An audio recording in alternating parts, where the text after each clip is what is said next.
Masama bang mahalin siya ng patago? Masama bang mahalin siya kahit alam kong malabo? Ako nga pala si Isa, 30 years old, nangyari ang ibabahagi ko sa inyo last year lamang. May kinalaman po ito sa kasal ng best friend at kabatch kong si Danny nang ikasal siya sa girlfriend niyang si Shara. Naging best friend ko lang si Danny noong nakapagtapos na kami ng kolehiyo at sabay na nakapasok sa trabaho. Noong college kasi kami ay hindi kami nagpapansin ng dalawa dahil magkaiba ang mga grupo ng mga kaibigan namin. Hindi ko rin siya pinanong gawing kaibigan noon dahil nga nagkaroon ako ng kaunting crush sa kanya na nawala din. Dahil nayabangan ako sa kanya noong naging ka-group ko siya para sa isang group report. Hindi nagtugma ang mga ugali namin kaya nag-clash kami. Mabilis lang din namang lumipas ang galit namin sa isa't isa dahil hindi naman kami parehong mapagtanim ng galit. Yun nga lang ay hindi namin binigyan ng chance na mapalapit pa kami sa isa't isa. Pero nagbago ang lahat after makatapos sa pag-aaral at makapasok ng trabaho. Dahil sabay nga kaming natanggap sa parehong posisyon sa trabaho. Wala kaming ibang choice kundi ang maging close, lalo't kami lang noon ang magkakilala sa opisina. Doon namin nakita na ayos din naman pala ang ugali ng bawat isa.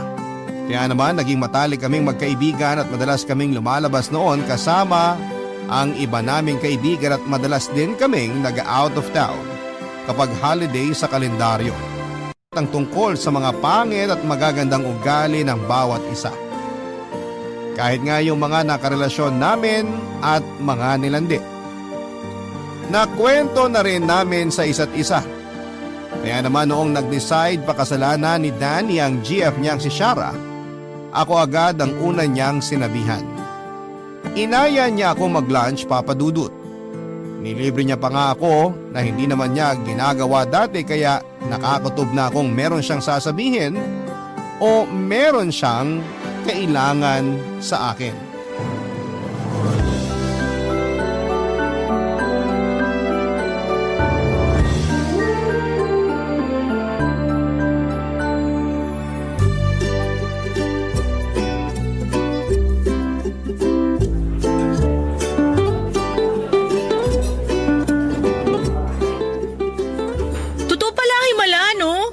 Bakit? Nanlibre ka eh. Grabe. Nanlilibre naman ako dati ah. Iba yung sasabihin mong ililibre mo ako tapos kinabukasan sisingilin mo rin. Kilalang kilala mo na talaga ako. At dahil ngayon lang nangyari tong panglilibre na to, feeling ko may importante kang sasabihin o may kailangan ka sa akin. Grabe. Yun agad na naisip mo? Kasi di ka ganito. Ano ba yun? Ano kailangan mo ha? Ikakasal na kasi ako. Kay Shara? Malamang. Meron pa bang iba? Naniniguro lang. Nasanay kasi ako sa'yo dati na doble-doble ang karelasyon lagi. Uy, mula nung naging kami ni Shara, siya lang talaga ah. Alam ko naman. Kaya nga pakakasalan mo, di ba? Yun nga rin ang dahilan ko para ilibre ka eh. Sabi na eh, sisingilin mo ako sa panlilibre mo eh. Pambababae mo lang talaga yung nagbago, no? Pabor lang naman ang hihingin ko. Di naman ako maniningil. Grabe ka talaga. Ano ba yung pabor na yan? Kukunin ka sana naming maid of honor niya. Ako? Maid of honor niya? Oh, bakit ka nagtataka? Ikaw, di ka ba nagtataka kung bakit ako nagtataka? Ano? Bakit niyo ako kukuning maid of honor eh hindi naman kami close ni Shara? Bakit di mo na lang ako kuning best woman? Total, ako naman ang best friend mo. Doon na ako sa side mo. Parang iba kasi ang tunog pag sinabing ikaw ang best woman ko. Di ba dapat ang best woman sa buhay ko si Shara? Lulusutan pa talaga eh. Yung kapatid ko na kasing kukunin kong best man. Eh syempre gusto ko maging part ka pa rin ng kasal ko. Bakit di mo na lang ako gawing bouquet para ihagis ako sa mga single na babae? Puro ka talaga kalokohan. Eh bakit nga ako kukunin yung maid of honor? Wala bang kapatid o kaibigang babae si Shara? Parehong wala. Eh kaya nga siya namumroblema sa mga bridesmaid kasi wala siyang kaibigang babae. Eh di sana kinaibigan niya ako ng todo dati para di awkward na maging maid of honor niya ako ngayon. Di kasi kami close kaya medyo asiwa. Pagbigyan mo na lang kami ni Shara. Ikaw naman, parang di kita best friend eh. Mag-post kaya siya sa Facebook ng looking for, mga ganun. Looking for maid of honor, yung okay lang kahit di ka close. Urgent, PM is the key. Mahiyain si Shara. Di basta-basta nagtitiwala yun sa mga tao, lalo na sa mga babae. Paano? Niloko na kasi yun dati. Kaya ako na yung nagsabi sa kanya na pwede kanyang gawing maid of honor. Ikaw pa talaga nagdesisyon para sa kanya, no? Tinutulungan ko lang siya. At sana matulungan mo kami pareho. Ano ba naman yung tatayo ka lang dun sa gilid ng altar? Di ba? Akala mo ba ganun lang ang role ng maid of honor? Ano ba bang gagawin? Tingnan mo tong taong to. Malamang katulong niya ako sa paghahanda sa kasal nyo. Sa lahat ng kailangan niya. Ah, ganun pala yun. Ang lakas ng loob mong kunin akong maid of honor di mo naman pala alam ang role nun. Wala naman kasi akong alam sa mga kasal-kasal. Ang alam ko lang, manahimik at hayaan si Shara sa mga gusto niyang gawin sa kasal. Kailangan ko lang umattend at huwag malate. Kaya please, tulungan mo kami. Malaking bagay talaga na ikaw ang maid of honor ni Shara. Please? Oo na nga. Napilitan akong pumayag na maging maid of honor ni Shara, Papa Dudut. Nainis ako kasi hindi pa si Shara mismo ang lumapit sa akin para sabihin yon, siya ang may kailangan. Talagang pinadaan pa niya kay Danny ang lahat. Hindi talaga kami naging close ni Shara kahit sabihin pang boyfriend niya ang best friend kong si Danny. May pakiramdam kasi ako noon na ayaw niya sa akin, lalo na yung pagiging malapit namin ni Danny. Naintindihan ko naman siya dahil nagiging territorial din naman ako kapag may boyfriend ako at medyo dumistansya nga ako noon kay Danny noong nakita kong seryoso na nga ang relasyon nilang dalawa. Nagsimula kasi ang relasyon nila noong nagtry na gumamit si Danny ng dating app. Nasaktuhan si Shara ang nakamatch niya at agad na nagkita sila. Akala noon ni Danny ay one night stand lang yon, tulad ng dati niyang ginagawa sa mga nakikilala niyang babae kung saan. Yun nga lang ay nagkaroon siya ng interes kay Shara dahil kakaiba raw siyang babae. Marami silang pagkakapareho at natuwa doon si Danny. Naalala ko lahat ng kinuwento ni Danny noong nasa motel sila ni Shara. Akala niya noon talaga may mangyayari sa kanilang dalawa at saka aalis na.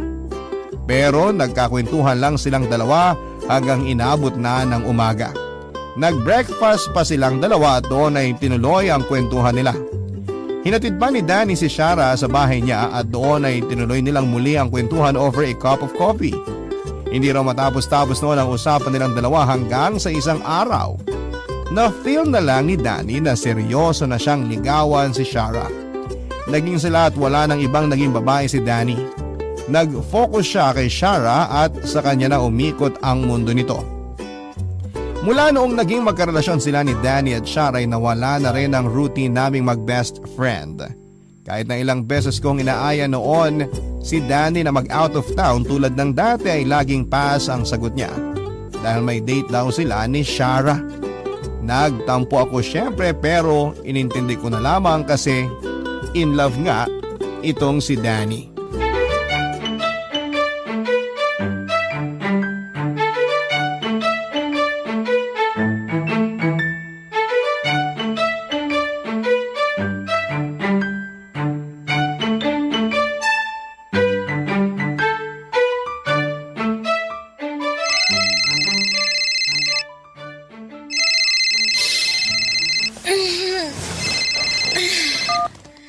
Hello? Buti naman sinagot mo ng tawag ko. Seryoso bang tumatawag ka ng alas 5 ng umaga? Kagabi pa kasi ako tumatawag sa'yo. Di ka naman sumasagot. Nasa club ako kagabi. Kailan pa naging bawal sumagot ng tawag kapag nasa club? May collab ba ang club na yan sa library? Malamang nag-e-enjoy ako kaya di ko sinasagot. Ano ba kasing kailangan mo? Bakit di mo raw in-accept ang friend request ni Shara? Di pa ako nag-Facebook. Tumigil ka nga. Lagi ka kayang online. Share ka pa nga ng share ng memes eh. Ibigay ko na lang kaya Facebook password ko sa'yo para ikaw na mag-accept ng friend request ng jowa mo. Fiancé. Nagawa pa talagang mangurek, yamot na nga ako sa'yo eh. Nag-aalala kasi si Shara. Nag-aalala siya? Bakit? Dahil lang di ko in-accept yung friend request niya? Gumagawa na nga ng paraan yung tao para makapag-usap kayo eh. Di na namin kailangan mag-usap. Andiyan ka naman para tumayong messenger di ba? Uy, busy rin ako, no? Ako di busy, ganon. Isa naman eh. Oo na, a-accept ko na yung friend request niya mamaya. Ayun na. Baka mamaya makalimutan mo na naman eh. Bakit mo ba ako minamadali? Eh kasi, para makapag-usap na kayo tungkol sa kasal. Bakit? Kami ba yung ikakasal? Ano ba namang sagot yan, Isa? Ganito talaga mga sagot ko pag sinisira mo tulog ko. Huwag mo naman akong pahirapan, please. Mamaya, ako na magme-message sa kanya. Ano bang kailangan niya? Gusto ka nga raw niyang makausap ng personal para maplano niyo na kasama ng coordinator yung gagawin sa kasal. Bakit di ka kasama? Kasal mo rin yun Wala naman ako may tutulong doon. Basta kung ano yung mapagkasunduan yung tatlo kasama yung coordinator, okay na ako doon. Paano kaya ako mapagkasunduan naming wag ka nang umattend sa kasal? Grabe naman to. Nakakatakot ka pala talaga kapag nakalimpungatan ka. Kaya hayaan mo na ako makatulog para umayos na rin mga sagot ko sa'yo. Oo na nga. Bye! Ay, wait lang. Last na. Ano na naman? Magiging flower girl na rin ba ako? Kasi wala kayong kilalang batang babae? O bouncer? Caterer? Ano na? Magpakabait ka kay Sarah, ah. Pinag-iisipan mo na naman bang kampo na ko ni Satanas? Di sanay makipagkaibigan si Shara sa babae. Kaya sana magpasensya ka kung maging awkward siya sa'yo. Pati ba naman yan? Poproblemahin ko pa? Minsan na naman ako humiling sa'yo eh. Ito lang yun. Sige na, please. Okay, matutulog na ako. Bye! Oh, wait. Last na talaga. Bubugan na talaga ako ng apoy, Danny. Ano na naman ba? Gusto ko lang mag-thank you. O sige na, matulog ka na. Bye!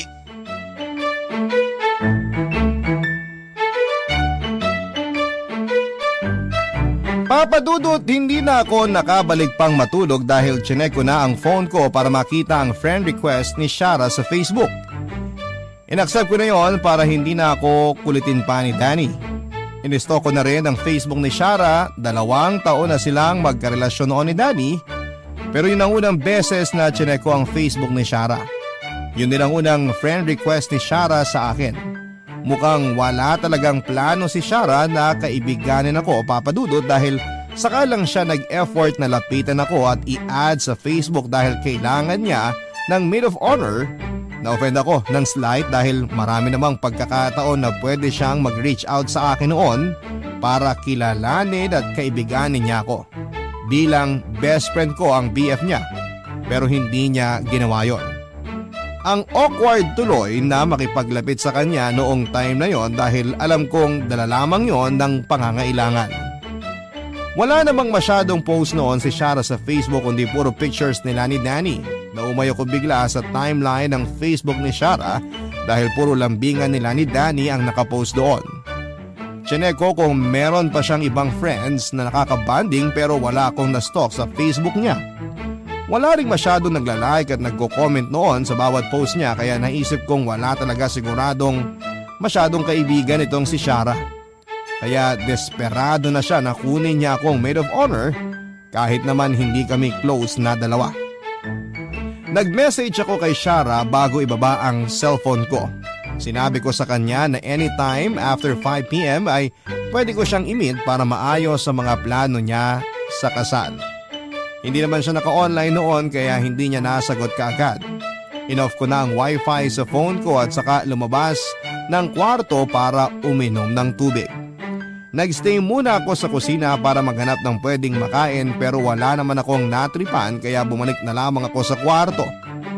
Binuksan ko muli ang wifi ng phone ko at doon ay nakatanggap ako ng message mula kay Shara. Nagtatanong siya kung pwede niya akong sunduin after ng work ko sa Lunes.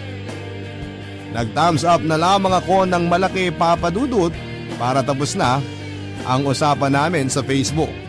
Barangay Love Stories. Barangay Love Stories. Bago sumapit ang Lunes, nakipag-usap muna ako kay Danny tungkol kay Shara. Gusto ko noon na may kaunting background lamang ako kay Shara para hindi naman kami magkailangan ng todo kapag nagkita na kami. Nalaman kong introvert si Shara. Kaya naman naisip kong ako na ang sasalo ng mga usapan namin dahil extrovert naman ako. Nalaman ko rin na mahilig siyang magtsaa na kabaliktaran ko naman dahil pakaramdam ko ay sinisikmura ako lagi kapag nasasayaran ang sistema ko ng tsaa. Nagtanong din ako ng mga topic na pwede naming pag-usapan para dumaldal siya. Sinabi ni Danny na mahilig si Shara na makipagkwentuhan tungkol sa mga halaman, kaso wala naman akong alam doon. Marami raw kasing halaman si Shara sa bahay nila samantalang ako ay sibuyas lang ang nabubuhay sa akin kapag nasa loob ng ref. Natawa na lamang ako dahil parang wala kaming pagkakaparehas ni Shara.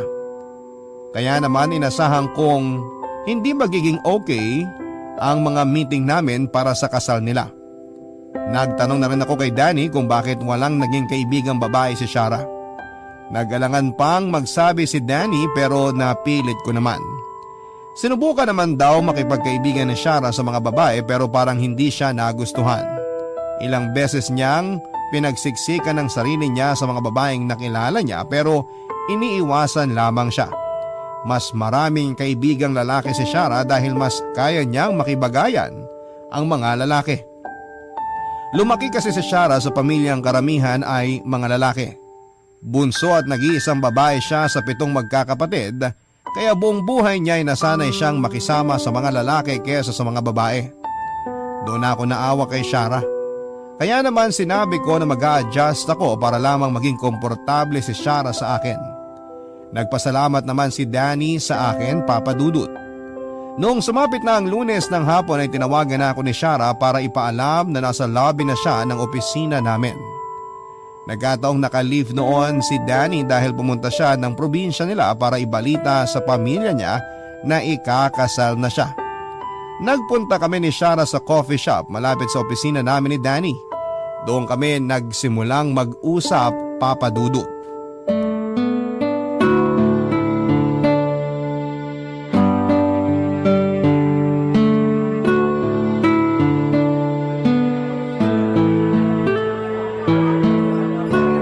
Sa wakas nakaharap na rin kita. Ikaw lang eh. Ayaw mo naman kasi akong kausapin dati. Sorry Don ah. Di ko kasi alam kung paano makipag-usap sa mga… Babae, alam ko. Nakwento na siguro sa'yo ni Danny. Oo, pero konti lang naman mga nakwento niya. May mga inalam lang ako tungkol sa'yo na makakatulong para sa bonding natin. Sana naman hindi nakakahiya yung mga nalaman mo tungkol sa akin. Sakto lang. Pero thank you ha. Wala na kasi akong ibang malapitan para maging maid of honor ko eh. Wala ka bang mga pinsang babae? Meron pero hindi ko kasi close. Halaman lang talaga ka-close mo, no? Uy, nasabi sa'yo ni Danny? Oo, pwede nga raw maligaw ang ahas sa garden mo eh. Si Danny talaga nakakahiya. Pasensya na ha, plantita talaga ako. Ako, maldita lang. Totoo nga yung sinabi ni Danny. Nakakatawa ka raw. Ako lagi yung clown ni Danny. Nakwento ba niya? Hindi naman siya masyadong nagkukwento. Baka raw pagselosan kita. Alam mo, sanay na akong pinagseselosan ng mga naging GF ni Danny. Kaya inasahan ko na rin yun sa'yo. Bakit naman kita pagseselosan? Maganda naman ako. Look, nagbuot ng sariling bangko? Di ikaw na maganda. Ikaw na kamukha ni Bianca Umali. Uy, na-offend ka ba sa sinabi ko? Bakit naman ako ma-offend kung pupurihin mo ang sarili mo? Ikaw yan eh. Feeling ko kasi may mali akong nasabi. Problema ko na pala to. Madali ako maka-offend ng babae. Paano kasi? Yung pananalita ko parang panglalaki. Hindi naman, sakto lang. Wala namang masama kung iisipin mong maganda ka. Ang ibig ko lang sabihin, hindi kita pagseselosan. Kasi confident naman ako sa sarili ko. Hindi ako insecure para magselos. Next time, dagdag mo na rin na may tiwala ka kay Danny. Ganon. Mukhang mas maganda nga yung sinabi mo. Ano ba to? Pag-uusapan ba natin yung tungkol sa kasal mo o tutorial kung paano ka makikipag-usap ng tama sa tao? Pwedeng both. Kailangan ko pareho eh. Unahin na muna natin yung tungkol sa kasal nyo. Dito ako binayaran ni Danny eh. Teka, binayaran ka ni Danny para maging maid of honor ko? Nakakahiya tatawagan ko siya ngayon. Loka, joke lang yun. Hay, mukhang kailangan talaga kitang turuan kung paano makipag-usap sa kapwa mo babae. Sabi ko naman sa'yo, kahinaan ko talaga to eh.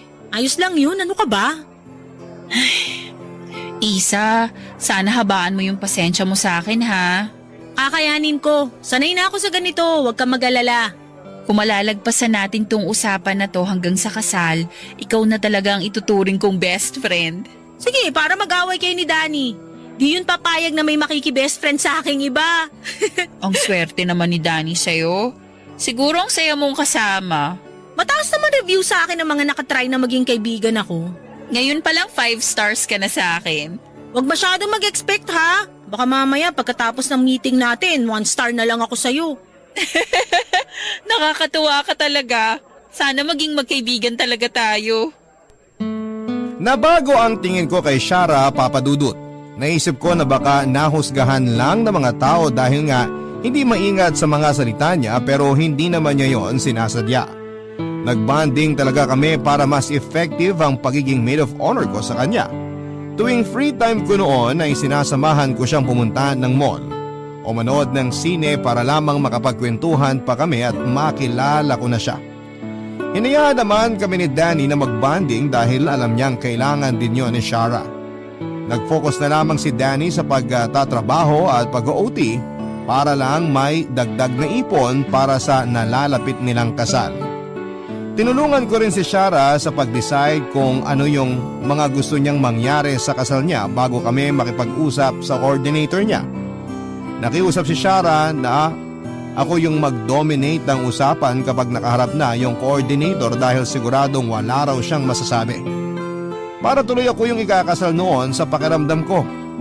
Ako lagi ang kinukonsulta ni Shara tuwing may mga hindi siya sigurado sa mga detalye sa kasal niya.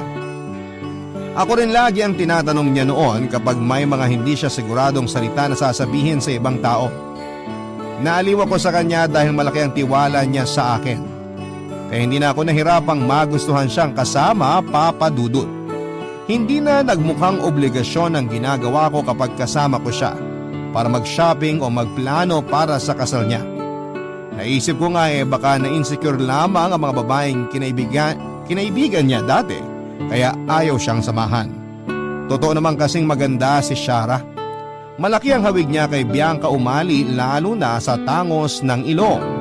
Kaya yon ang naisip kong dahilan kung bakit hindi siya gustong kaibiganin ng mga babae. Kasi kahit naman siguro ako medyo maiilang sa kanya dahil nagmumukha akong basahan noon sa tuwing nalalapit ako sa kanya, Papa Dudut.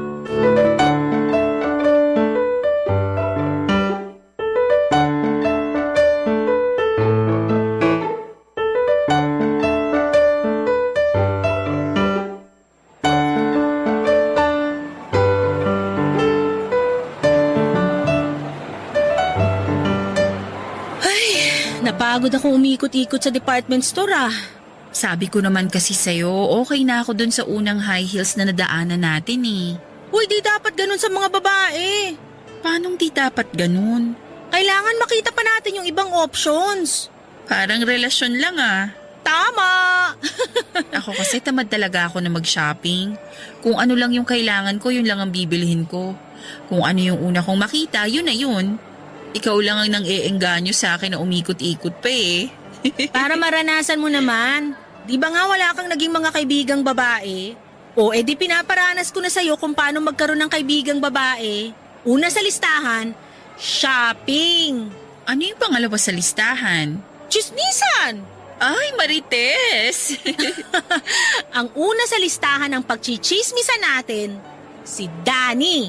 O bakit naman si Danny? Maganda na rin tong paraan para mas makilala mo pa kung sino yung mapapangasawa mo. Kilala ko naman na siya. Wala siyang tinatago sa akin. Di ka sure, girl. Sure ako.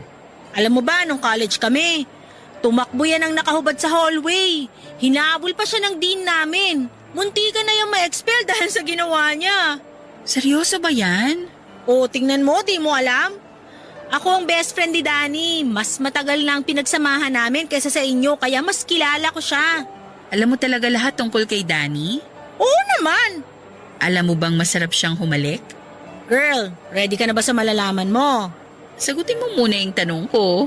Masasagot yan tanong mo kapag sumagot ka sa tanong ko. Ano na, girl? Ready ka na ba sa malalaman mo? Nakakakaba naman yan. Pwedeng umatras. Go ako. Masarap ngang humalik si Danny. Tama. Teka, paano mong nalaman? First-hand experience. Nahalikan mo na si Danny? Naging kayo ni Danny? Oo, nito. Naghalikan lang, magjowa na agad. Di ba pwedeng lasing lang at malungkot? Hindi ko alam ang tungkol dyan. Eh syempre, di na yung kukwento sa'yo ni Danny. Baka pag-awayan nyo pa tapos utusan mo siyang i-block ako sa Facebook. Bakit kayo naghalikan? Wala lang naman yun. Nagkapustahan lang habang nagiinuman. At alam mo ba kung sino may pakana nun? Sino? Yung GF niya nun, si Margie. Talaga? Ang weird. Ay nako, sabi ko naman sa'yo marami ka pang dapat malaman tungkol kay Danny. Mga nakakahiya at nakakadiri ba? Oo, lahat yung mga yun. Baka kapag nalaman mo na lahat umatras ka na sa kasal nyo. Yan naman ang hindi ko gagawin. Kahit nalaman mo nang nakahalikan ko si Danny sa tulong ng ex-GF niya? Nakaraan naman na yun eh. Saka sabi mo nga nasa inuman kayo nun. Kaya malamang lasing na kayo nung ginawa nyo yun. Hindi counted kasi walang feelings. Eh ikaw, sure ka na ba sa feelings mo para kay Danny? Ngayon lang ako naging ganito kasigurado sa gusto ko. Mula nang dumating si Danny, wala na akong ibang nakikita kundi siya lang. Taharay ng bakla oh. May ganyan ka talagang paandar? Sorry kung medyo naging corny. Magpinsang buo ang pagiging corny at pagiging in love. Mas napatunayan ko ngayon na talagang mahal ko si Danny. Kasi kahit ano pang sabihin mong hindi maganda tungkol sa kanya, pinipili ko pa rin siya. Sigurado pa rin ako sa kanya.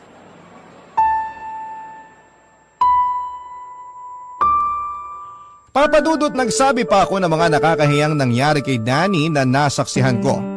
Tinawanan lang lahat yon ni Shara kahit yung mga kwento sa mga nakaan ni Danny ay sinubukan ko ring sabihin. Pero wala pa ring epekto kay Shara. Pabiro ko pa nga siyang inutusan na huwag nang ituloy ang kasal nila.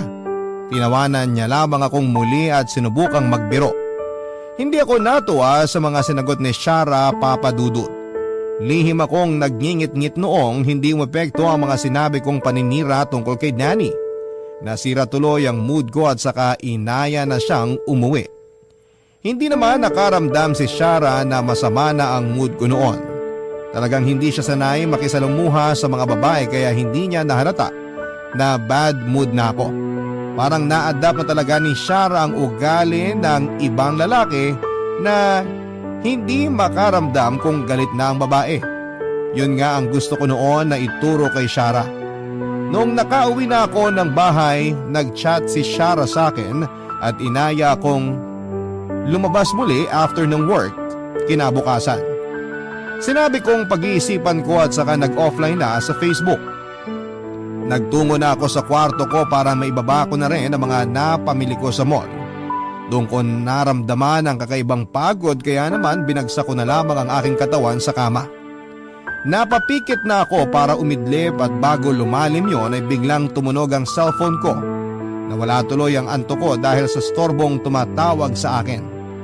Pagtingin ko ng cellphone ko ay pangalan ni Danny ang nag-register. Tinignan ko na lamang yon at hindi na sinagot pa. Saka in airplane mode kagad ang cellphone ko para hindi na niya matawagan pa. Noong nakita ko ang pangalan ni Danny ay nanumbalik ang pagkasira ko ng mood. Naalala ko naman ang failed na paninira ko kay Danny kay Shara noong nasa mall kami. Napabangon tuloy ako sa kama dahil natanggal na ang antok ko dahil sa inis. Nagpalit lamang ako ng pang-jogging na damit at saka muling lumabas ng bahay para mag-jogging. Ang pagtakbo kasi ang naging paraan ko para maklear ang mga tumatakbong gulo sa utak ko, Papadudot. Yon ang naging paraan ko para makatakas sa mga pinoproblema ko. Barangay Love Stories. Barangay Love Stories. Papadudot, ilang beses kong sinubukang isabotahe ang kasal ni Shara at Danny pero hindi naman nagtagumpay. Sinabotahe ko yon sa pamamagitan ng paglabas ng mga baho ni Danny kay Shara. Pero hindi ko maintindihan kay Shara kung bakit hindi pa rin niya maramdaman na ma-turn off sa mga pinagsasabi ko tungkol kay Danny. Dahil kung ako lang yon, ay baka tinakbuhan ko na ang sarili kong kasal. O naisip ko rin na baka nga talagang na-in love si Shara kay Danny. Kaya naman nag-isip pa ako ng ibang paraan para lamang hindi matuloy ang kasal nilang dalawa. Ginamit ko si Shara sa pagkakataon na yon, Papadudot. Nakipagkwentuhan ako sa kanya at nagtanong sa mga nakaraan niya. Nagtiwala sa akin si Shara at nag-share siya ng mga bagay sa nakaraan niya na wala pang ibang nakakaalam kahit na si Danny mismo. Hindi naman nakahalata si Shara na may iba akong planong gawin kaya ako nangiintriga sa kanyang mga nakaraan. Talagang walang naging kaibigan si Shara dahil masyado siyang bigay todo sa tiwala sa akin. Noong nakakuha na ako ng mga impormasyon na pwede kong gamitin para hindi matuloy ang kasal nilang dalawa ay saka ko naman inayang mag-dinner sina Shara at Danny isang Sabado. Nilibre ko sila at kunwari ay simpleng selebrasyon lamang yon para sa nalalapit nilang kasal. Wala namang nakatunog sa kanila na posibleng mangyari. Nagkita kami sa isang resto na pinili nila. Sinabi nila na doon sila unang nag-date mula noong naging official na silang magkarelasyon. Pinagbigyan ko sila kahit medyo may kamahalan noon ang pagkain. Nauna akong dumating sa kanila kaya naman umorder na ako ng wine para pampalakas ng loob sa plano kong gawin, Papa Dudut. And after 30 minutes ay nakita ko na silang sabay na dumating. Baka sa mga mukha nila noon ang labis na kasiyahan at pagmamahal. Kaya mas lalo akong nakaramdam ng galit. Kaya mas lalo akong nagpursiging ituloy ang plano ko, Papa Dudut.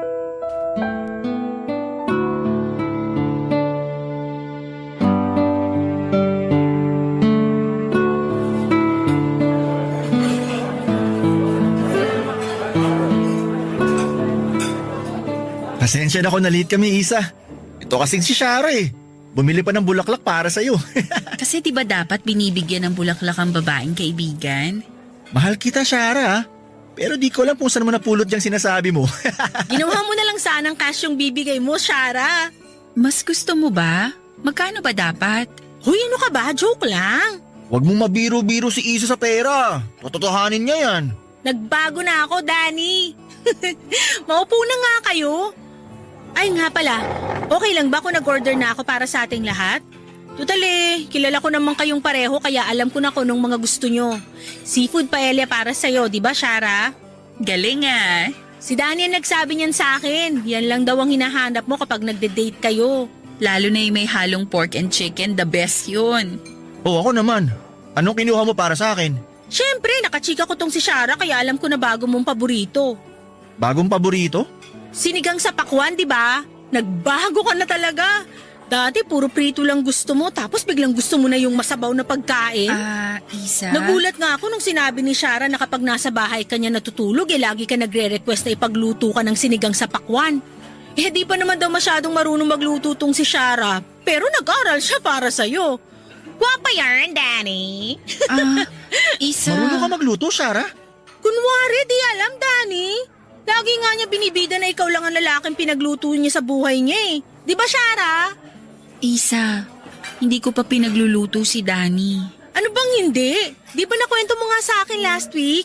Sabi mo nga kapag nakakakain ng sinigang sa pakwantong si Danny ginaganahan siya sa kama tsaka… Isa!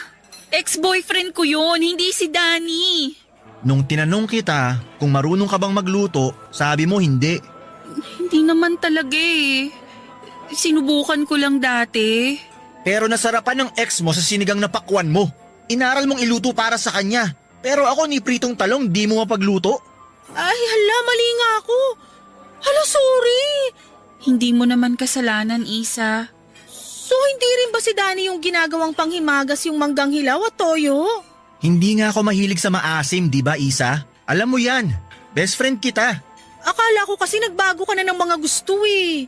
At tagal na rin kasi nung last kitang nakabanding. Malay ko ba? Marami lang kasi akong nakwento kay Isa tungkol sa mga naging ex ko. Pansin ko nga.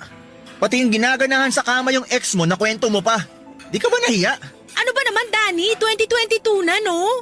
Walang masamang magkwento tungkol sa sex life ng mga magkarelasyon. Masyado ka namang conservative. Kung meron mang conservative rito, si Shara yun at hindi ako. Kaya nagtataka ako kung bakit nagawa niya magkwento sa'yo eh. Lalo na tungkol sa sex life nila ng ex niya. Girl talk lang naman yun. Normal lang naman yun sa mga magkakaibigang babae, di ba, Isa? True! Kayo nga mga lalaki, mas malala pa eh. Baka gusto mo ikwento ko pa lahat ng mga pag-aano nyo ng mga ex-GF mo. Ang dami at ang wild nun ah. Marami? Wild? Ay, oo naman. Alam mo, minsan... Isa, please! Huwag mo nang palalain na nangyayari. O bakit ka nagagalit? Alam nyo, nawala na ako ng gana. Uwi na ako. Danny, wait! Huwag mo naman akong iwan dito.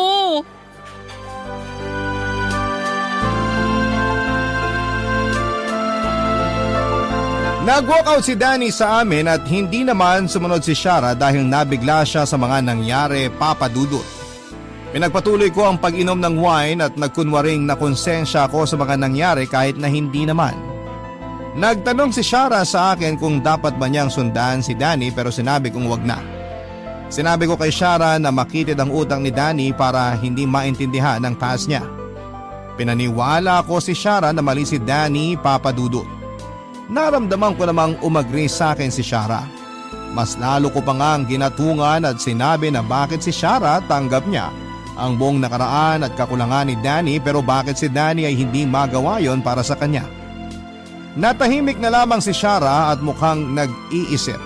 Medyo natakot ako noon dahil baka magalit sa akin si Shara kapag na-realize niyang ako ang may kagagawan ng lahat.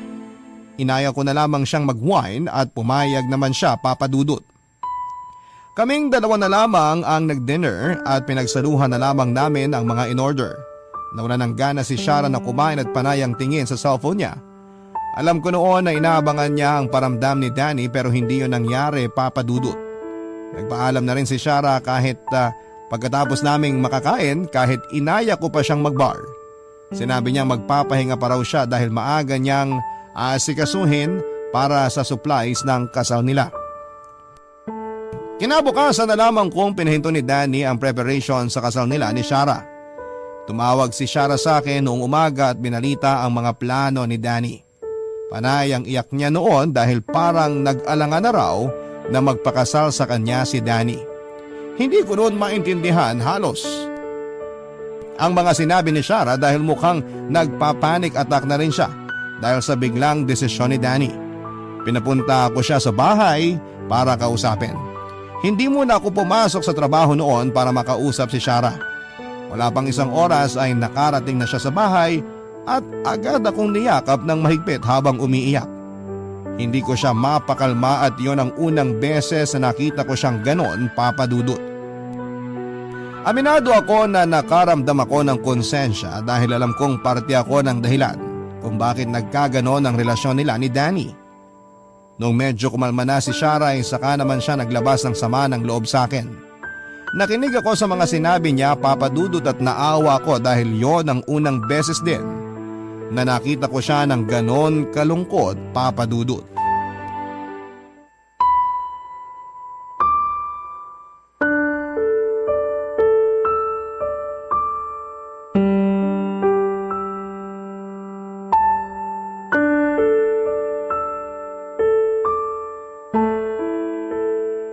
Ayaw na sa akin ni Danny, Isa. Anong gagawin ko? Paano bang ayaw na? Galit lang yun, kakalma rin yun. Hindi eh. Tinawagan niya ako kaninang madaling araw. Sabi niya mag-cool off muna kami dahil nabigla siya sa mga nalaman niya sa akin. E anong sabi mo? Sabi ko ayoko. Sinabi ko sa kanya na pag-usapan muna namin bago siya magdesisyon ng ganun. Tapos nagalit siya sa akin kasi ayaw ko raw siyang bigyan ng space. Dapat kasi binigyan mo siya ng space. Natakot kasi ako na baka mauwi yun sa hiwalayan. Maganda nga maghiwalay na kayo eh. Ang kitit kasi ng utak nung Danny na yan eh. As if naman siya lang yung may karapatang magkaroon ng ex. Wala naman daw kaso sa kanya ang mga ex ko, pero dapat daw sinabi ko sa kanya. Teka, di mo sinabi na may mga ex ka? Sa'yo ko lang sinabi eh. Hindi ko kasi alam kung anong magiging reaksyon niya kapag nalaman niyang marami akong naging ex. Kasalanan mo naman pala eh. Dapat nung una pa lang naging honest ka na sa kanya. Alam mo, wala nang pag-asa yung relasyon nyo. Ngayon pa lang makipaghiwalay ka na sa kanya. Move on na. Hiniwalayan niya na nga ako eh. Cool off lang naman yun, di ba? Nung una, tapos nakulitan siya sa akin. Nakipaghiwalay na siya. Tapos sabi niya, ihinto na raw namin yung preparation sa kasal. Good! Hindi kayo compatible. Makakahanap din kayo ng bagay sa inyo.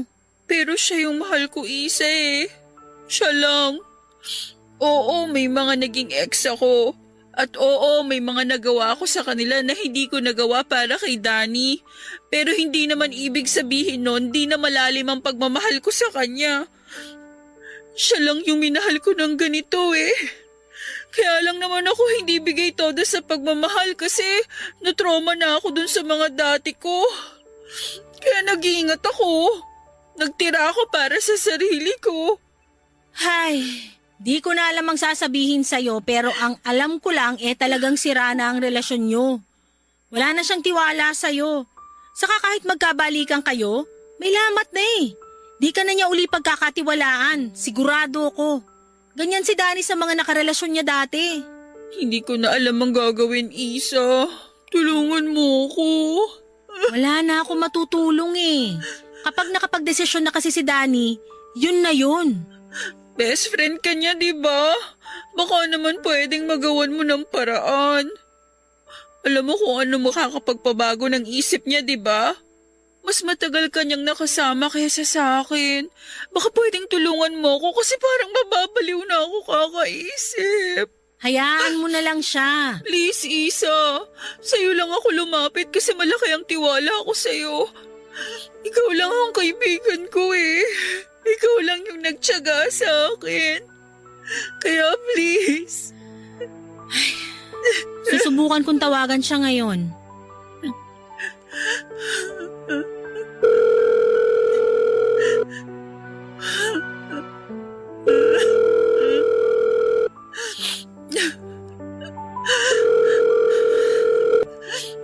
O bakit? Uy, kasama ko ngayon si Shara. Good. Pakisabi sa kanya wag na siyang tawag ng tawag sa akin kasi naiirita na ako sa kanya. Ako yung naiirita sa'yo eh. Para kang bata, alam mo yun? Wow! Nagkampihan na kayong dalawa? Sino bang best friend mo? Wala akong kinakampihan dito. Pareho kayong may mali. Ako rin, mali yung pinangunahan kong ikwento sa'yo yung tungkol sa mga naging ex niya at ex mo. O anong gusto mong palabasin? Ang sa akin lang, parehas naman kayong may mga nakaraan. Tanggap ka niya. Mas malala pa nga yung mga kwento ko tungkol sa'yo pero wala siyang pakialam doon. Kasi ang importante sa kanya yung ngayon. Bakit ikaw, di mo yun magawa? Eh nagsinungaling siya sa akin eh. Andun na tayo sa nagsinungaling siya sa'yo. Mali yun pero di naman ibig sabihin nun hindi mo na siya dapat patawarin. Ang hirap magpatawad ng taong sinungaling.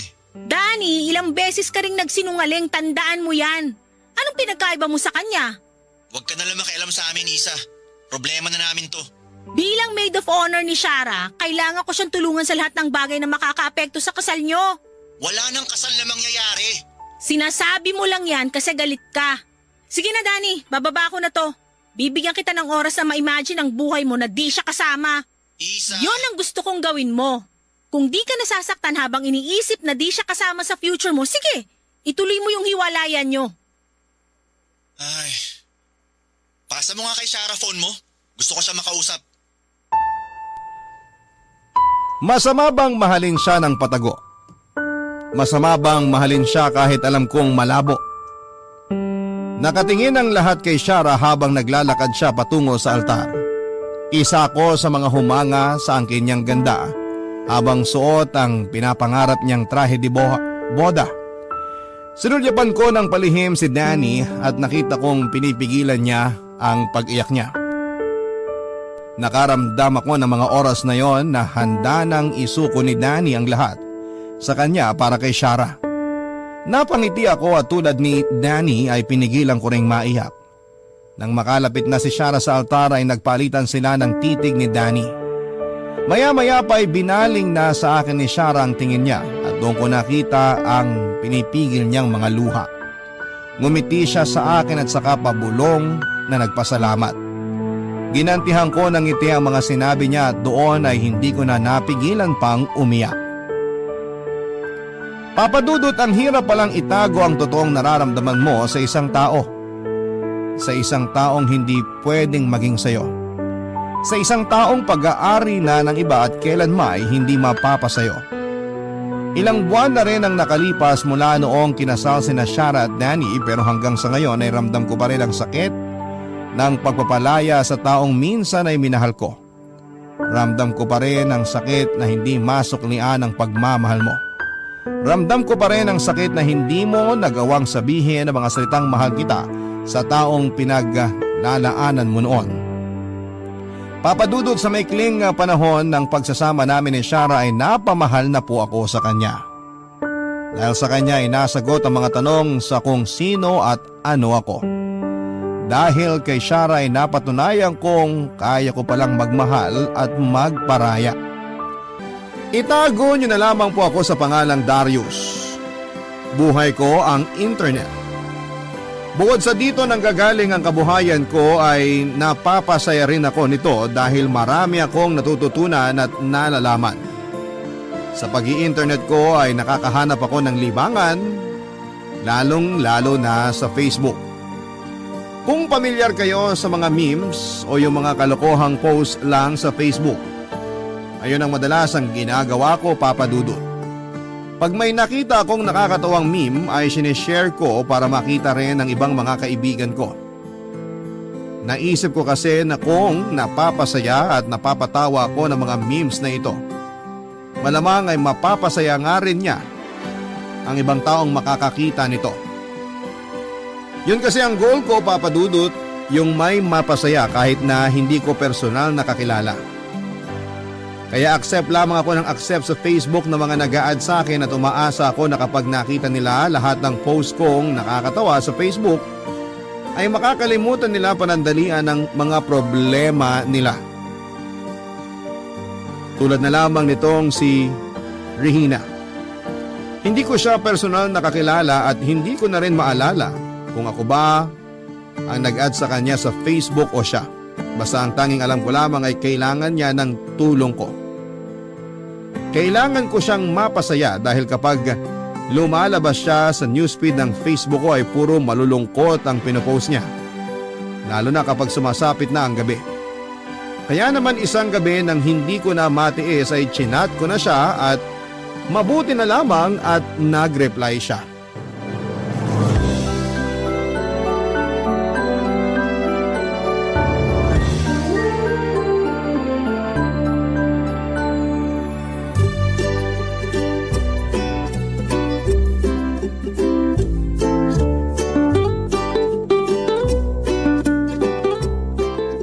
Knock. Ano? Di yan ang sagot sa knock-knock. Ano ba yan? Ay, sorry naman. Who's there? Henry C. Henry C. Who? Henry C. D. E. F. G.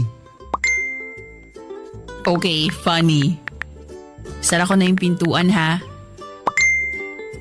Uy, teka, wag muna. Katok ka ulit? Knock-knock. Who's there? Te, pabili naman ng yelo, te, yung tig-tres. Te, pabili naman ng yelo, te, yung tig-tres. Who? Uy, bibili talaga ako ng yelo. Di yun joke. Meron ba kayo? Yung malamig sana. Baliw ka. So, hindi ka na sad hours ha? Sad hours? Eh kasi, pag ganitong oras ng gabi, puro malulungkot post mo eh. Kaya sa tingin ko, ito yung sad hours mo. Eh, normal lang namang malungkot. Pero di normal na gabi-gabi ganyan ka. Ay, close ba tayo para sabihan mo ng ganyan? Knock-knock. Wala kaming yelo. I-open mo na. I-open mo na, who? I-open mo na yung pinto para maging close na tayo. Di naman knock-knock joke yan eh. Di naman kasi joke yung sinabi ko eh. Ano, payag ka bang maging close na tayo?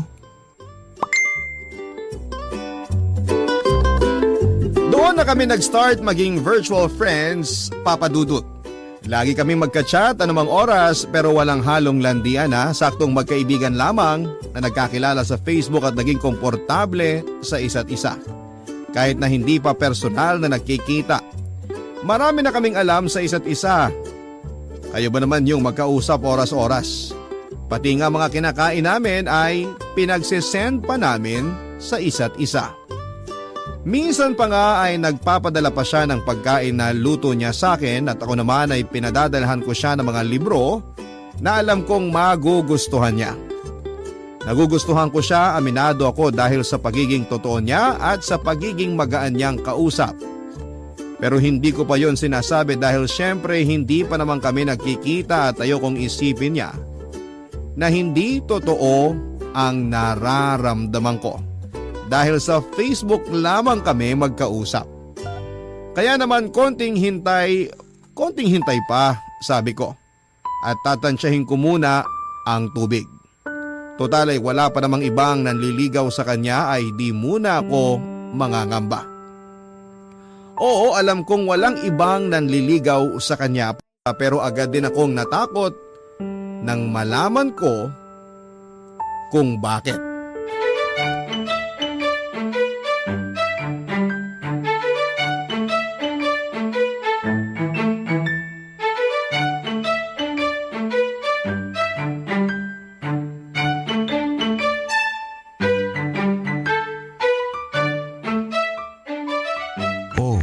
Malungkot na naman mga post mo ha. Hindi, wala yun. Sus, kilala na kaya kita. Di ka magpo-post ng ganyan kung di yun ang nararamdaman mo. Wala nga yun. Ano ulam mo kanina? Nilagang baka. Ano yung dahilan bakit ka nagpo-post ng malulungkot ulit? Huwag ka na magtanong. Madaya ka. Ikaw nga nagtanong kung ano yung ulam ko eh. Kaya may karapatan din akong magtanong kung bakit ka malungkot. Ang layo po ng ulam sa lungkot ko. Pero parehas na tanong yun na kailangang masagot. Okay, sige. Pero please don't judge ha. Di ko gawain yun. Makikinig ako. Alam mo bang naging kabit ako sa one great love ko? Okay. Hindi siya okay. I know. Pwede mo na ba ikwento? 7 years ago, nakilala ko si Dan through Facebook. Parang tayo?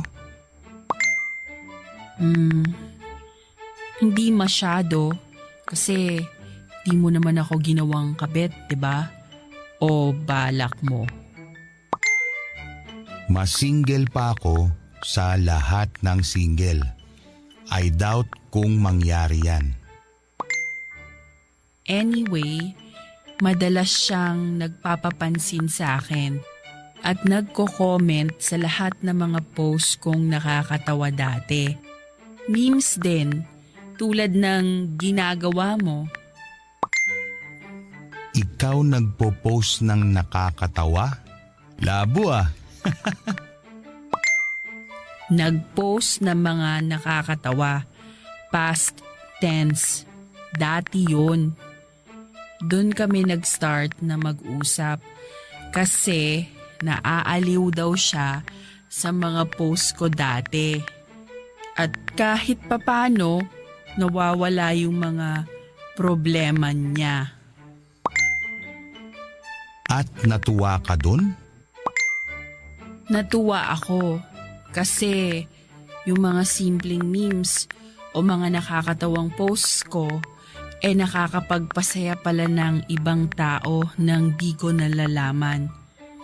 At yun, doon kami nag-start na dalawa. Lagi kaming magkausap, tanungan kung kumain na ba o kung anong ginagawa namin. Kapag nakakaramdam siya ng lungkot, lalo na sa gabi, ako yung madalas niyang kausap. Ako yung nasasabihan niya ng problema niya. Ako yung nagko-comfort sa kanya kahit hindi dapat.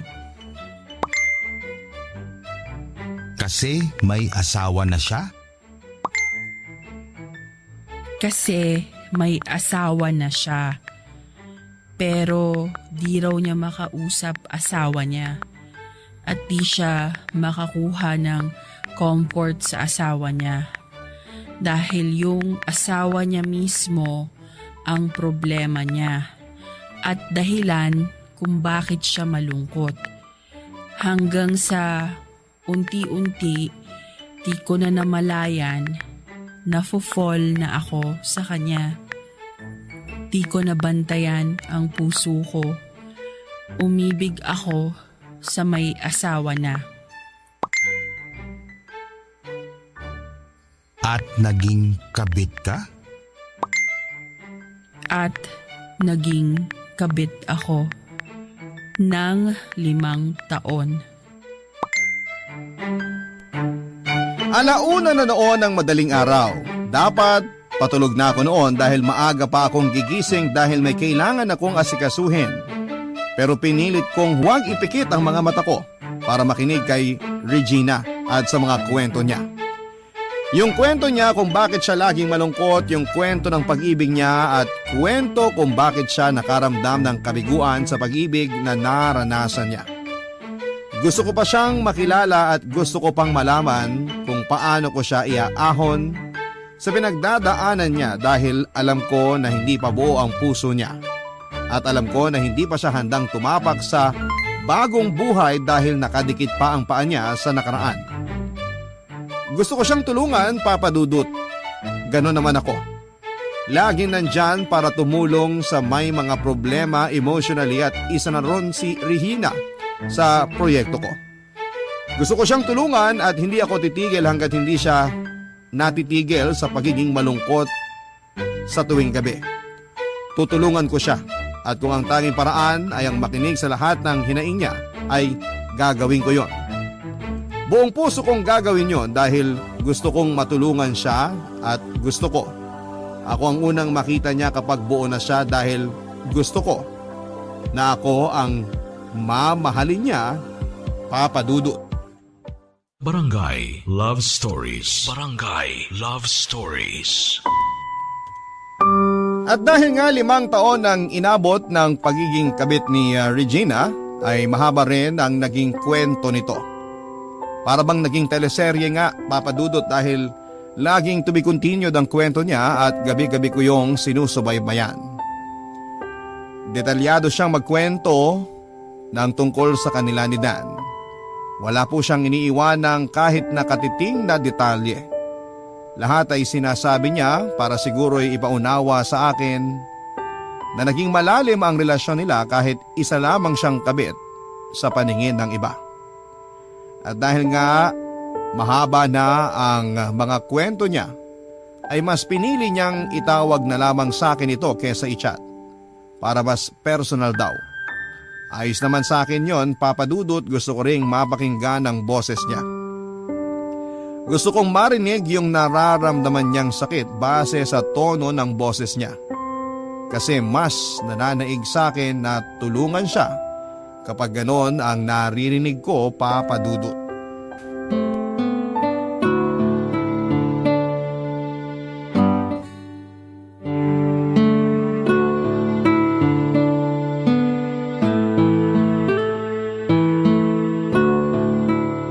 Sa 5 years ng tagong relasyon namin, bihira ko siya makasama. Tuwing kailan? Madalas kapag nag-aaway sila mag-asawa, kapag may problema sila, o kaya kapag nagpumilit ako. Saan kayo madalas? Siyempre nagmumotel kami, no? Grabe. Adults na tayo, normal na yon. Pero 19 or 20 ka lang nung naging kayo, hindi ba? Nung kabit ka? Sige, pagduldulan mo pa sa akin na kabit ako. Sorry. 20 lang ako nung naging kami. Siya naman, 40 years old. Ganun siya katanda? I mean, ganun siya katanda para sa'yo? Yup. Age doesn't matter naman, di ba? Kapag kasama ko naman siya, parang magkaedad lang kami. Mature naman kasi ako, kaya nagkakahulihan kami ng pag-iisip. Magkasundo kaming dalawa, kaya wala kaming pakialam sa edad, lalo na ako. Wala namang masama sa agwat ang edad nyo eh. Ang masama dito, Yung naging kabit ako. Oo, alam ko naman yun eh. alam mo naman palang mali eh. Bakit tinuloy mo pa? Kasi nga tanga ako. Nagmahal lang ako. Sinubukan ko namang umiwas eh. Alam mo lang kung ilang beses ako nagpaalam sa kanya. Pero ilang beses din akong bumabalik dahil hindi ko makita yung sarili ko na hindi ko siya kasama. Alam mo namang hindi mo siya makakasama forever, hindi ba? Kasi pag-aari na siya ng iba. At kung talagang mahal ka niya, iiwan niya ang asawa niya para may forever kayo. Yun nga eh. Hindi niya maiwan-iwan yung asawa niya kasi mahal niya yung asawa niya. Ikaw, mahal ka ba niya? Hindi. Sinabi niya? Oo. Yun na. Bakit di ka pa kumalas nun? Sobrang obvious na nung nilatag niya sa'yo eh. Tanga nga eh. Sabi ko sa kanya okay lang kahit hindi niya ako mahal sa ngayon. Sabi ko matututunan din niya akong mahalin. Nag-agree ba siya sa'yo?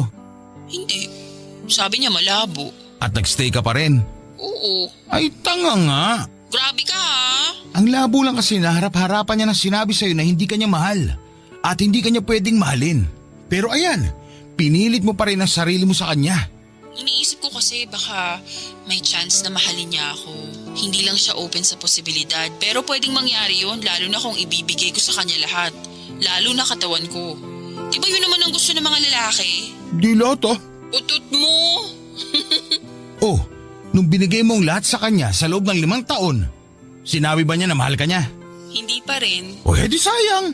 Wala eh. May problema lang sila ng asawa niya. Pero hindi ibig sabihin nun, mawawala na yung pagmamahal niya sa taong yon. Matagal na sila eh. May mga anak na. Mahirap nang gibain ang pagmamahala nila kahit marami pang pagsubok na dumaan. One great love niya yung asawa niya eh. Di niya yun basta-basta papakawalan. One great love mo rin naman siya eh. Oo. Pero kailangan ko siyang pakawalan dahil hindi na nga tama. Una pa lang naman, hindi na talaga tama eh. Sa dulo ko natauhan eh. Lagi namang ganon. Tama yung desisyon mo. Kung tama yung desisyon ko, bakit malungkot pa rin ako ngayon? After almost 2 years mula nung nagkahiwalay kami, bakit parang pakiramdam ko hindi pa rin ako masaya? Wala akong maisagot sa huling sinabi niya, Papa Dudut. Pakiramdam ko kasi ay walang tamang sagot sa tanong niya. Gusto ko lang namang makinig sa kanya hanggang sa gumaan na ang pakiramdam niya. Hindi ba gano'n naman yon? Kapag nasabi mo na ang lahat ng nararamdaman mo kahit papaano ay gagaan na yon, hindi ba? Tapos ay magiging masaya ka na ulit kasi hindi na mabigat yung nararamdaman mo. Pero parang sa kanya, sa tuwing nagkukwento siya sa akin, sa tuwing nagsasabi siya ng nararamdaman niya tungkol sa nakaraan niya ay mas lalo atang bumibigat ang pakiramdam niya. Baka siguro nga ay hindi pa rin talaga siya totoong nakakapag-move on. Siya na rin mismo ang nagsabi, one great love niya, ang lalaking yon. Hindi mo basta-basta makakalimutan ang taong minahal mo ng sobra kahit sabihin mang taon na ang lumipas. Paano ko ba siya matutulungan? Parang ang hirap naman pala. Akala ko ay kailangan ko lang makinig sa kanya pero bakit sa tuwing pinakikinggan ko siya ay nagiging komplikado na ang lahat at nagiging malabo na makapag-abot ako ng tulong para sa kanya.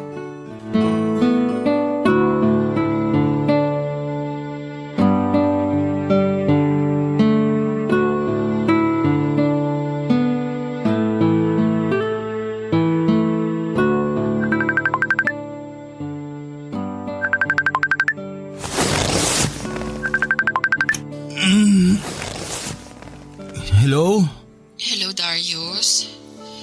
Naistorbo ba kita? Hindi. Hindi, actually kagagaling ko lang sa labas. Nagyosi. O bakit? Naghahanap ako ng kausap eh. Baka pwede ka. Alam mo namang basta ikaw, pwedeng-pwede ako, hindi ba? Sad hours ko ulit eh. Mukha nga. Dali, kwento. Makikinig ako. Kanina kasi nung nag-grocery ako, nakita ko si Dan. O tapos? Gusto ko umiwas pero nakita niya ako eh. Nilapitan niya ako. Kinumusta? Anong sabi mo? Siyempre nagpanggap ako na okay lang ako, na masaya ako. Effective ba? Di ko alam. O ano pa nangyari? Sabi niya, na-miss niya raw ako. Yung presensya ko, yung katawan ko. Naniwala ka?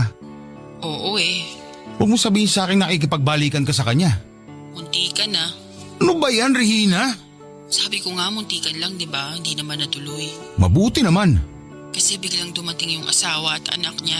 Oh, at anong sabi ng asawa niya nung nakita ka niya? Wala naman. Di naman niya alam na naging kabit ako ng asawa niya eh. Paano ka pinakilala ni Dan sa kanya? Sabi niya nag-o-offer ako ng insurance sa kanya. Ang baduy ng rason niya, ah.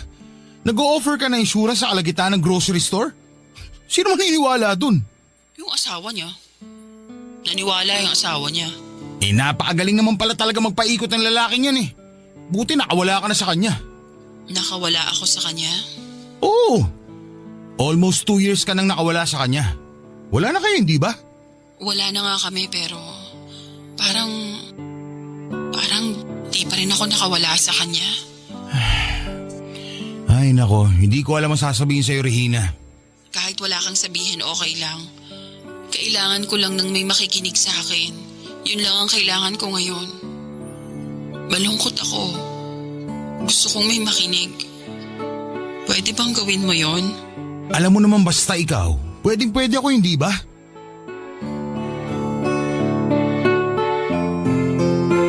Nagsalita siya ng nagsalita at nilabas niya lahat ng sama ng loob niya kay Dan. At sa mga naging desisyon niya, Papa Dudut, nakinig lamang ako, yun lang ang kaya kong gawin noon, nakinig lamang ako. Hindi ako nagsasalita pero pinaparamdam ko sa kanya na nandun lamang ako para hindi niya maramdamang mag-isa siya. Inabot na ng 5:00 ng umaga nang matapos siyang magsalita, nakatulog na pala siya. Hindi niya namalayan na sa sobrang dami ng mga sinabi niya at sa dami ng pag-iyak niya ay napagod na pala siya at nakatulog na. Hindi pa rin niya napapatay ang tawag. Naririnig ko ang mahinang paghilig niya at napangiti ako. Oras naman na para naman ako ang magsalita at sana ay hindi niya marinig ang mga sasabihin ko. Sana nga ay totoong malalim na ang kanyang pagtulog dahil hindi ko kayang i-explain sa kanya ang mga susunod na mga mangyayari at sasabihin ko. Sinabi ko ang mga katagang mahal kita. Paulit-ulit at sinasabi ko ang mga dahilan kung bakit mahal ko siya. Inisa-isa ko ang lahat-lahat ng mga bagay na nagustuhan ko sa kanya. Lahat ay detalyado. Sa unang pagkakataon ay naramdaman kong lumuwag ang dibdib ko dahil nasabi ko ang totoong nararamdaman ko sa kanya kahit sabihin pang nakatulog na siya. At malabong narinig niya yon. Pero okay lang, ang importante ay nasabi ko ang nararamdaman ko, Papa Dudut. Hindi ko alam kung kailan ang susunod na araw na masasabi ko ulit yon sa kanya. At sana kapag dumating ang araw na yon ay gising na gising siya at naririnig niya. Barangay Love Stories. Barangay Love Stories. Habang tumatagal, ay mas lalo akong nahuhulog kay Regina at habang tinatago ko yon, ay mas lalong lumalaki ang pagmamahal ko sa kanya. Isang araw ay sinabi ko sa sarili kong oras na. Oras na para umamin ako at subukang ligawan siya. Alam ko na hindi pa siya totally healed sa kanyang nakaraan pero hindi ba sabi nga nila minsan, nakakatulong na may makilala tayong ibang tao para makapag-let go na. Para makapag-move on na. Yon ang bala ko. Gusto kong ako yung taong yon na susunod niyang mamahalin at magiging dahilan para bitawan na niya ang nakaraan niya kay Dan. Baka naman kasi ako yon at hindi lang niya alam. Baka naman kasi pwedeng kaming dalawa. Baka pwedeng subukan kung gugustuhin niya at kung aaminin ko sa kanya, papadudot.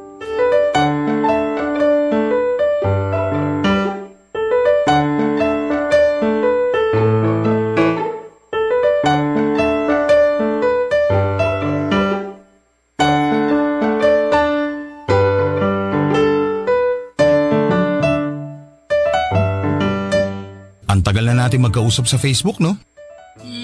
7 buwan na siguro. Actually, 8 months na. Malapit na tayo mag-celebrate ng first anniversary natin. Anniversary ka dyan, bakit? Tayo ba? Bakit? Di ba pwede? Awkward ba? Hindi naman. Oo eh. Di lang ako sanay na naglalandi ka ng ganyan sa akin. Ha? Naglalandi? Obvious kaya. Tanga ako pero hindi ako manhead. Ilang linggo ka ng ganyan.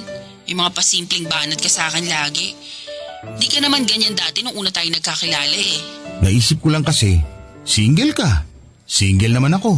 Oh, masama ba maglandi ng slight? Hindi ko alam sasabihin ko. Sabihin mo lang oo. Oo? O yan, umuo ka na. So ibig sabihin yan, payag ka ng ligawan kita at magkita tayo sa Saturday kasi sahod ko nun at ililibre kita. Ano, G? Darius. Ops. Pumayag ka na. Umuo ka na eh. Hoy, ikaw ah. So yun, G na nga. Ewan ko sa'yo. Magpaganda ka ha. Date yun. Saka para ganahan naman ako ilibre ka. Kahit ano, ililibre mo ako. Oo, kahit anong ituro mo. Kahit samgyupsal, o steak, o... Hotel. Ha? Payag ka ba na may mangyari sa atin sa unang date natin? Rina, Hindi anong... ako papayag na makipag-date sa'yo kung walang mangyayari sa atin. Joke time ba to? O sinusubukan mo lang ako? Darius, babae ako at may pangangailangan ako. Sinusubukan mo nga lang ako. Tinitingnan mo kung kaagat ako. At kapag kumagat ako, sasabihin mo bastos ako. At may dahilan ka para tumanggi makipag-date sa akin. Tumigil ka, alam ko na yan ha. Seryoso ko. Bakit? Bakit gusto mo may mangyari sa atin sa unang date natin? Kasi malungkot ako. Kailangan ko ng kayakap, ng katabi, ng Alam mo na. Kung seryoso ka dyan, at yan talaga ang gusto mo, sino ba naman ako para tumanggi, hindi ba? Sa Sabado, maligo ka ha. Magpagwapo ka para ganahan naman ako. Seryoso nga si Regina noon. At akala ko'y nagloloko lamang siya o sinusubukan ako pero sa motel na nga kami nagkita at doon ay may nangyari kaagad sa aming dalawa.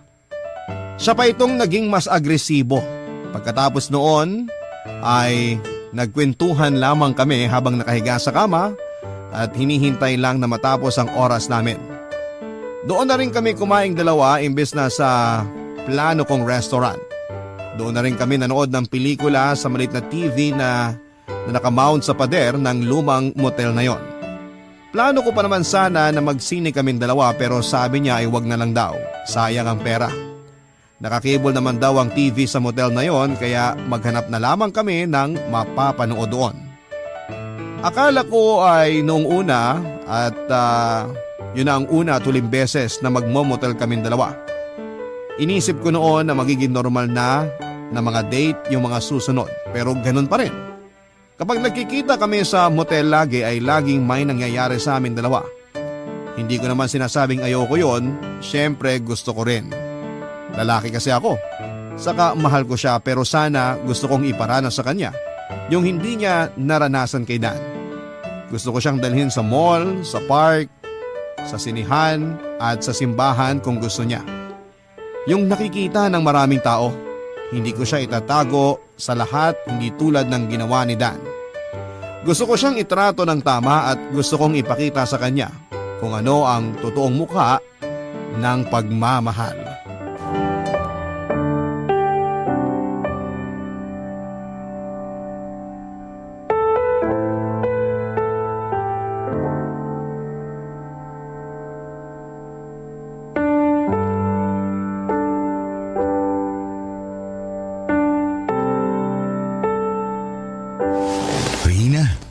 gusto mo, next na magkikita tayo.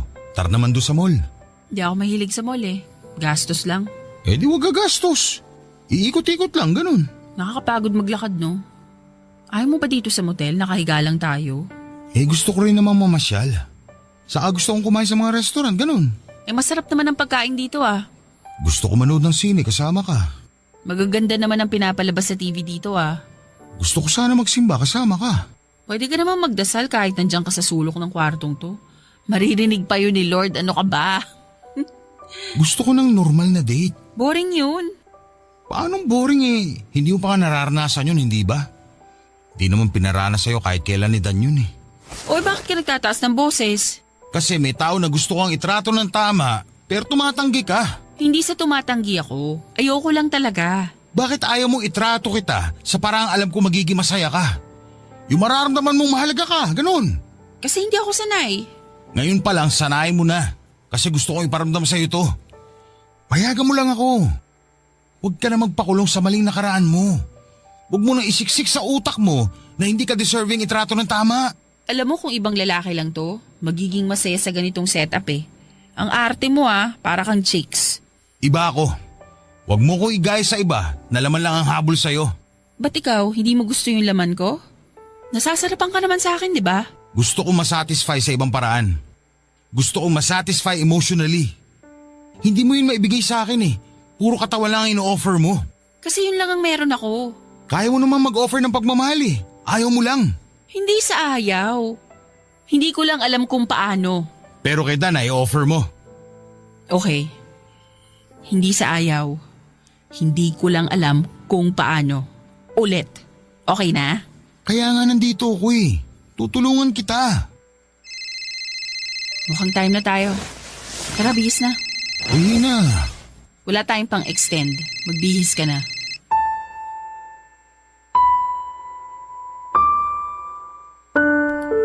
Hanggang sa makauwi na kami sa kanya-kanyang bahay ay hindi na namin pinag-usapan pa ang pinagtalunan namin sa motel. Sabi niya sa ibang araw na lang daw namin pag-usapan dahil pagod siya at walang gana.